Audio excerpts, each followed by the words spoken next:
South India shopping mall, the wedding మంత్ర, సరికొత్త wedding collection, south India shopping mall.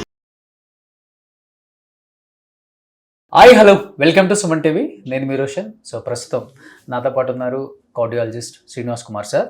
And చెప్పాలంటే గుండెకి సంబంధించిన వ్యాధులు చాలానే వస్తుంటాయి, కానీ వాటి మీద మనకి అవేర్నెస్ లేక ట్రీట్మెంట్ అనేది ఎక్కడ సరిగా ఉంటుందో తెలియక అండ్ తీసుకునే డిసిషన్ సరిగా లేక ప్రాణాలు కోల్పోయిన వాళ్ళని చాలామందిని చూసాం.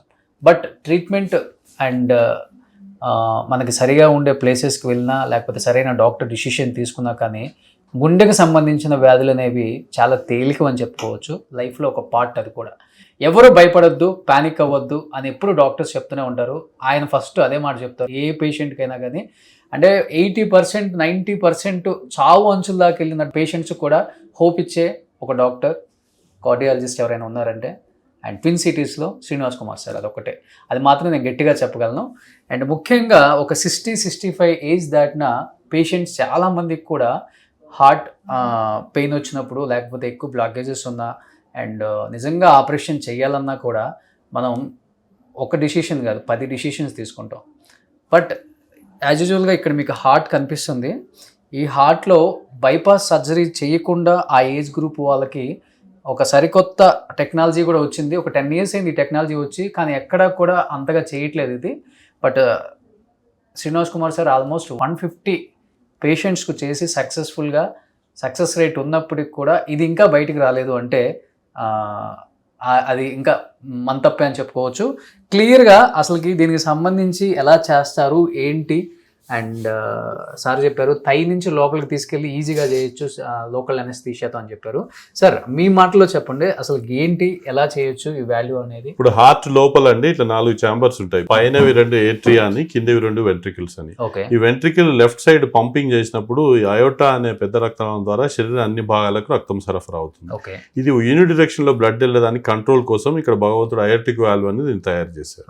ఇది ఏజ్ వల్ల ఏంటంటే ఇది కాల్షియం అయిపోయి సరిగ్గా తెరుచుకోకుండా ఉన్నప్పుడు ఇది పంపింగ్ మీద ఎఫెక్ట్ అయిపోయి హార్ట్ కంట్రోల్ దొడ్డవుతుంది, పంపింగ్ తగ్గిపోయి ఇంకా వీక్నెస్ వచ్చి ఆయాసం వస్తుంది. అప్పుడు రోగికి ఏంటంటే కొంచెం దూరం నడవగానే ఆయాసం రావడం, ఇంకా పెరిగినప్పుడు కళ్ళు చీకట్లు వచ్చి పడిపోవడం జరుగుతుంటుంది.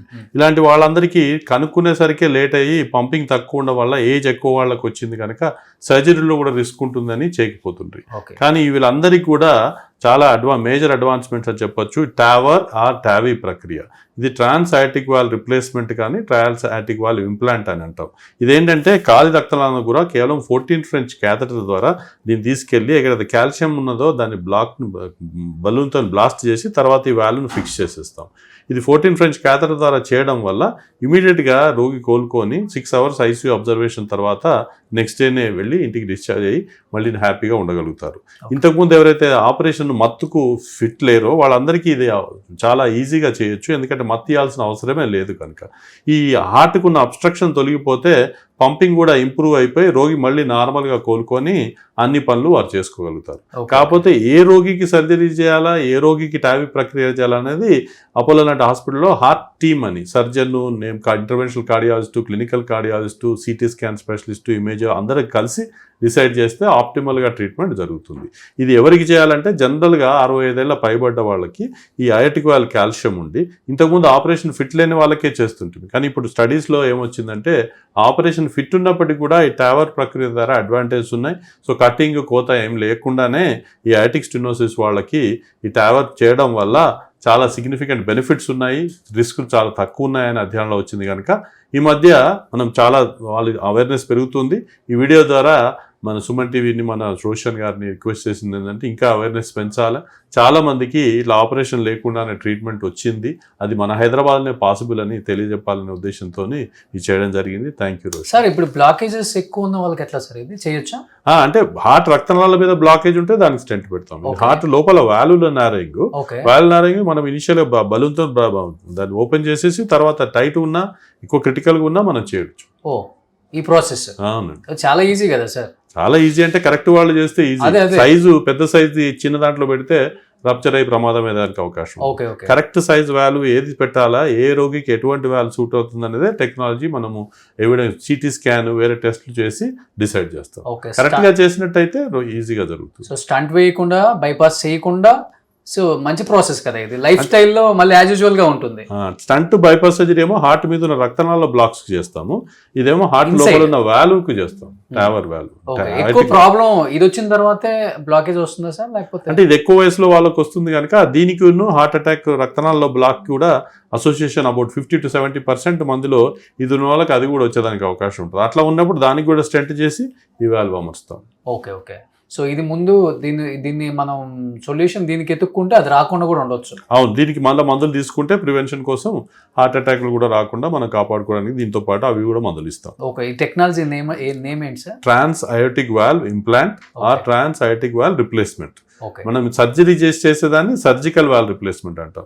ఇది కాల్ నుంచి చేస్తున్నాం కనుక మనం ట్రాన్స్ అయోటిక్ వాల్వ్ అంటే అయోటా లోపలికి వెళ్ళి చేస్తున్నాం కనుక ఏమాత్రం కటింగ్ ఉండదు, అనెస్థీషియా లేదు కనుక దాన్ని ట్రాన్స్ అయోటిక్ వాల్వ్ రిప్లేస్మెంట్ అంటాం. సో ఇంత టెక్నాలజీ వచ్చినా కానీ ప్రజల్లో అవేర్నెస్ లేదు దీనికి సంబంధించి. అంటే ఇప్పుడిప్పుడే పెరుగుతుందండి, కానీ ఇంకా పెంచితే మంచిది. ఓకే సార్, దీంతో పాటు అండ్ రీసెంట్గా నేను విన్నాను, అంటే ఒక 1 year నుంచి మార్కెట్లో వినిపిస్తుంది కానీ అది కరెక్ట్ ట్రీట్మెంటో లేదో తెలియదు అందరికి కూడా. అండ్ కొలెస్ట్రాల్కి సంబంధించి ఒక బూస్టర్ ఇంజెక్షన్ వచ్చింది, ఎవ్రీ 6 monthsకి ఒక ఇంజెక్షన్ చేయించుకుంటే హార్ట్ అటాక్స్ రావు, కాకపోతే ఇంజెక్షన్ కాస్ట్ కొంచెం ఎక్కువ, అఫోర్డబుల్ చేయలేరు అందరూ అని కూడా అంటున్నారు. ఏంటి సార్ అసలు అది? ఇది తెలుసుకోవాల్సి చాలా ఇంపార్టెంట్ అండి. ఇంతకుముందు కొలెస్ట్రాల్ కి మనకి స్టాటిన్ అనే మాత్రలు ఉంటుండే, అవును, అది పనిచేస్తుండే కానీ బియాండ్ ఏ పాయింట్ చాలా ఎక్కువ ఉన్న వాళ్ళకి ఫెమిలియల్ ప్యాటర్న్స్ ఉంటాయి. కొందరికి కొలెస్ట్రాల్ 300, 500 ఉంటుంది, LDL 250 ఉంటుంది. వాళ్ళందరికీ ఎంత చేసినా కొంచెం తగ్గుతుండే కానీ మొత్తం నార్మల్ కాకపోతుండే. ఈ మధ్య వచ్చిన ఇంతకుముందు ఒక 3 ఏళ్ల క్రితమేమో మోనోక్లోనల్ యాంటీబాడీస్ అని వచ్చినాయి. దానివల్ల తగ్గుతుండే కానీ మళ్ళీ ఇమీడియట్గా దాని ఎఫెక్ట్ 2 వారాలకే పోతుండే కనుక మళ్ళీ ప్రతి 2 వారాలకు ఇంజెక్షన్ తీసుకోవాలి.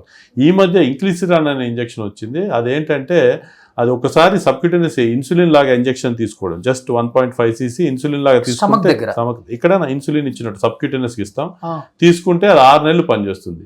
మళ్ళీ ఎంత ఎఫెక్టివ్గా పనిచేస్తుందంటే రోగికి మనం టోటల్ కొలెస్ట్రాల్ 250, 300 ఉన్నది 60-70కి తగ్గినవి చూసాం. LDL కొలెస్ట్రాల్ 200 ఉన్న వాళ్ళకి 7-8కి తగ్గింది చూసాం. సేఫ్గా మళ్ళీ ఇంకొక బ్యూటీ ఏంటంటే ఎఫెక్టివ్నెస్సే కాకుండా చాలా సేఫ్, దాని మీద వేరే సైడ్ ఎఫెక్ట్ తీసుకుంటాము, లేకుంటే స్టాటిన్ మాత్రం వేసుకుంటే కొందరికి మసిల్ పెయిన్స్ అని అట్లా ఉంటాయి. దీనివల్ల కేవలం లివర్ల మీద పనిచేస్తుంది కనుక అట్లాంటి సైడ్ ఎఫెక్ట్స్ కూడా ఏం లేవు. ఈ లివర్ ఫెయిల్యూర్లో ఉన్న, కిడ్నీ ఫెయిల్యూర్లో ఉన్న వాళ్ళకి కూడా ఈ ఇంజెక్షన్ సేఫ్గా ఇవ్వచ్చు అని మనకు అధ్యయనంలో వచ్చింది. కాకపోతే ఒకటే ప్రాబ్లం ఏంటంటే ఇది కొంచెం ఎక్స్పెన్సివ్ ఉంది ప్రస్తుతానికి. వేరే స్కీమ్స్ అదో పెట్టారు, కొన్ని ఇన్సూరెన్స్ కంపెనీస్ కూడా కవర్ చేస్తున్నాయి. కానీ అందరూ తెలుసుకోవాల్సింది ఏంటంటే ఇట్లాంటి ఒక మంచి ఇంజెక్షన్ ఉంది. At least people who can afford అయితే చాలామందికి కొలెస్ట్రాల్ వాల్యూస్ ఎక్కువ ఉన్న వాళ్ళకి ఎక్కువ, ఎస్పెషలీ అంటే డైటరీ నియమాలు పాటించాలి, లైఫ్ స్టైల్ మోడిఫికేషన్ అవన్నీ చేసుకోవాలి. వాటన్నిటికీ రిప్లేస్మెంట్ అని కాదు కానీ వాటన్నిటి మీద కూడా ఇంజెక్షన్ ఒకటి తీసుకొని మీ రిస్క్ని చాలా మటుకు తగ్గించుకోవాలి. Every 6 months sir? అంటే మనం ఏదైనా అంతే అండి, దాని ఎఫెక్ట్ ఉన్నంత కాలమే పనిచేస్తుంది. టాబ్లెట్ అయితే 24 గంటలే పనిచేస్తుంది, అది డైలీ తీసుకోవాలి. దాని బదులు ఇది 6 monthsకి ఒకటి తీసుకోవాలా. కాకపోతే మనకు అధ్యయనాలలో ఫ్యూచర్లో చూస్తే ఏంటంటే అది ఎఫెక్ట్ 1 year వరకు ఉంటే మేబీ ఎవ్రీ ఇయర్కి ఒకటి తీసుకున్నా సరిపోతుందేమో. But as of now recommendation మాత్రం ఎవ్రీ 6 monthsకి ఒకటి తీసుకో. కాస్ట్ ప్రైస్ ఎంత ఉంటుంది సార్? అప్రాక్సిమేట్లీ మన US కంటే ఇంకా హాఫ్ ప్రైస్కే లాంచ్ చేసామని చెప్తారు కంపెనీ వాళ్ళు, కానీ అరౌండ్ 1 lakh అట్లా పర్ ఇంజెక్షన్ ఉంటుంది. ఇంకా 1+1 ఏదో చేస్తున్నారు కనుక మనకు 50,000 పడుతున్నట్టు ఎఫెక్ట్. 50,000. ఓకే. సో ఒబిసిటీ కొంచెం ఎక్కువ ఉండి కొంచెం కొలెస్ట్రాల్ ఎక్కువ ఉన్న వాళ్ళు తీసుకుంటే సేఫ్ సైడ్ ఉన్నట్టు. అవును, చాలా కొలెస్ట్రాల్ మట్టుకు రిస్క్ చాలా తగ్గిపోతుంది. మా పుస్తకం రాసిన మా యూజిన్ బ్రాన్వాల్డ్ అని ఫాదర్ ఆఫ్ కార్డియాలజీ కన్సిడర్ చేస్తాము, కార్డియాలజీ పుస్తకాలను ఆయన ఏమన్నారంటే ఇది కొరోనరీ ఆర్టరీ డిసీజ్ వ్యాక్సిన్ లాగా పనిచేయచ్చు. ప్రతి 6 నెలలకు ఒకటి తీసుకుంటే సిగ్నిఫికెంట్గా మరణాలు తగ్గించే వరకు, ఇంకా 100 ఏళ్ల వరకు కూడా మీరు హార్ట్ అటాక్ లేకుండా జీవించవచ్చు అని వారి స్టేట్మెంట్. సూపర్. అండ్ చాలా మంచిది, సైడ్ ఎఫెక్ట్స్ కూడా ఏం లేవని చెప్తున్నారు. చాలా ఈజీ తీసుకోవడం, సైడ్ ఎఫెక్ట్ అసలే లేదు, proven beyond doubt. Okay, insulin injection లాగా ఇంట్లో కూడా చేసుకోవచ్చు. ఇంట్లోనే చేసుకోవచ్చు, చూపిస్తారు అంతే. ఫస్ట్ టైం కాస్ట్లీ కనుక హాస్పిటల్లో ఇస్తాం, కానీ తర్వాత వాళ్ళు ఇంట్లో కూడా తీసుకోవచ్చు. సూపర్ సార్, ఈ టెక్నాలజీ అసలు చాలా తక్కువ మంది తెలుసు. ఇది కూడా ఇప్పుడు ఏంటంటే గుండెకి సంబంధించిన వ్యాధులు ఎక్కువైపోయినాయి. చిన్న ఏజ్ వాళ్ళకి కూడా హార్ట్ అటాక్, చిన్న ఏజ్ వాళ్ళకి కూడా స్టంట్, చిన్న ఏజ్ వాళ్ళకి కూడా బైపాస్ సర్జరీ, అవన్నీ పక్కన పెట్టాలంటే ఇవి చిన్నవి పాటిస్తే మనం చాలా easy. Super, thank you so much Srinivas sir. Thank you. Suman టీవీలో మీ పర్సనల్ అండ్ బిజినెస్ ప్రమోషన్స్ కోసం కింది నెంబర్కి కాంటాక్ట్ చేయండి.